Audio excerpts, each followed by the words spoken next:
សួរលោកគ្រូអ្នកគ្រូថ្ងៃនេះខ្ញុំនឹងបង្រៀនវិធីធ្វើ Canva ចេញជា Google Slide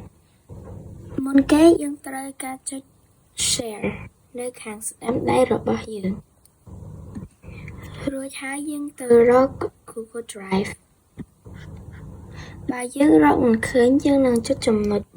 3 See all យើងនឹង scroll ចុះហើយមើល category Save ហើយយើងនឹងចុច Google Drive បន្ទាប់មកយើងអាចដាក់ចូល file ណាមួយប៉ុន្តែបើយើងមិនចង់រួចចុច Choose បន្ទាប់មកអ្នកនឹងចូល file type ចុច PNG និ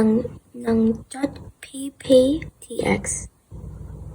បន្ទាប់មកអ្នកអាច click select page ហើយរើស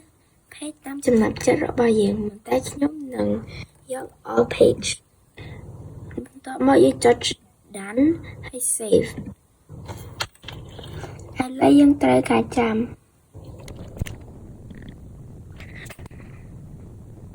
បន្ទាប់មកយើងនឹងឃើញវាចេញចេះយើងនឹងចុច view in Google Drive ពេលយើងចុចហើយវានឹងនាំយើងទៅ Google Slides នេះគឺជា Google Slide របស់ពួកយើងអរគុណលោកគ្រូអ្នកគ្រូ